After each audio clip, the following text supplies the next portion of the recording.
राम सिया राम जय जय राम।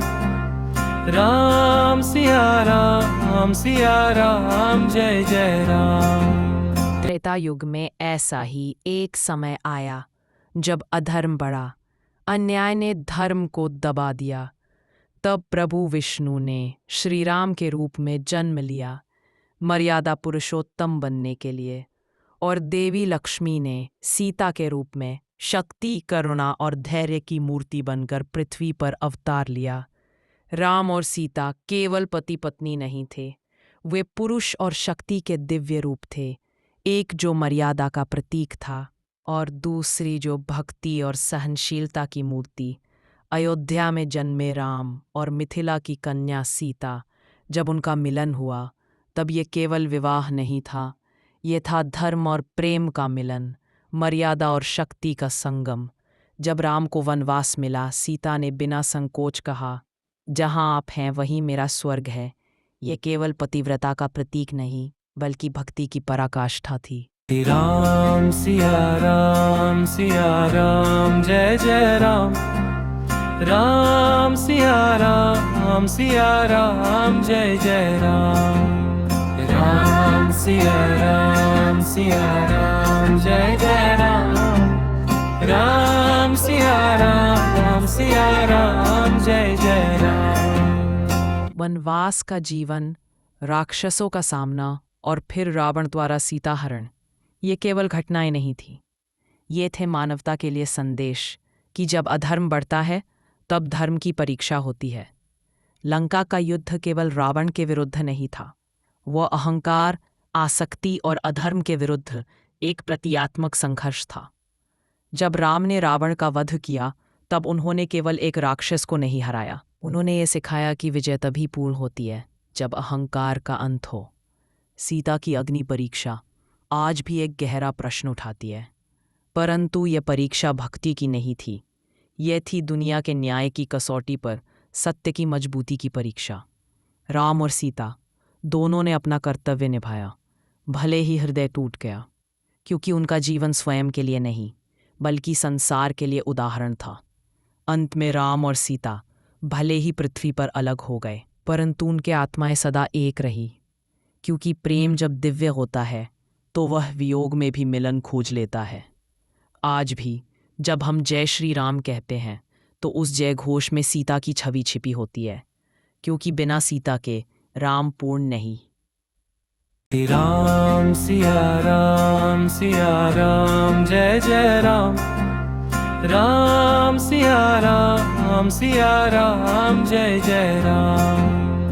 राम सिया राम जय जय राम।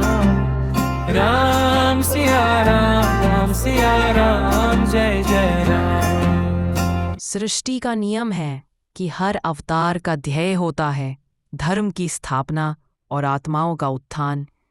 राम और सीता का पृथ्वी पर आगमन भी केवल एक कथा नहीं, बल्कि एक संदेश था कि धर्म केवल युद्ध भूमि में नहीं जीता जाता, कभी कभी त्याग, तपस्या और मौन में भी धर्म की जीत होती है।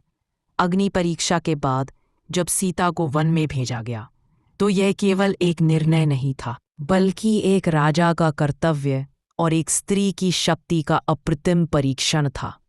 सीता ने एक बार फिर सिद्ध किया कि शक्ति को पराजित नहीं किया जा सकता। उन्होंने वाल्मीकि के आश्रम में रहते हुए धरती माता की गोद में अपने पुत्रों लव और कुश को संस्कार, साहस और धर्म का ज्ञान दिया। उनकी शिक्षा ऐसी थी कि दो बालकों ने स्वयं भगवान राम की सेना को चुनौती दे दी और फिर भी विनम्र रहे, क्योंकि माता ने उन्हें सिखाया था, वीरता से बड़ा कोई धन नहीं और विनम्रता से बड़ा कोई आभूषण नहीं।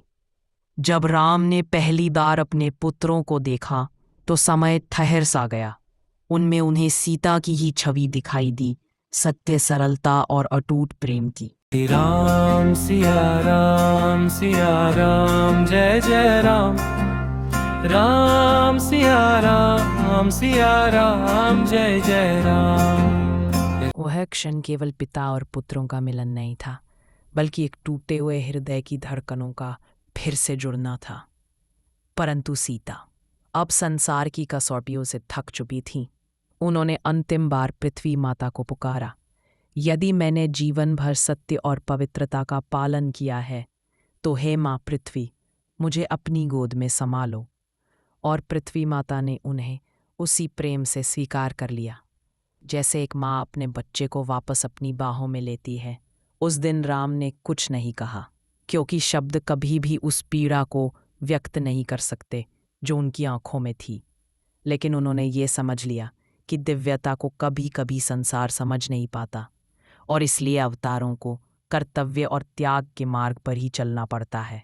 राम अंततः अपना राजधर्म पूर्ण करके सरयू नदी के तट पर पहुंचे और वहीं अपने भौतिक रूप को त्याग कर अपनी दिव्य लौकिक शक्ति में विलीन हो गए, विष्णु स्वरूप में लौटते हुए। राम और सीता की कथा इसलिए अमर है क्योंकि ये केवल प्रेम की नहीं, बल्कि त्याग, कर्तव्य, मर्यादा और सत्य की कथा है। आज भी जब हम सीताराम कहते हैं तो यह केवल दो नाम नहीं, यह दो सिद्धांत,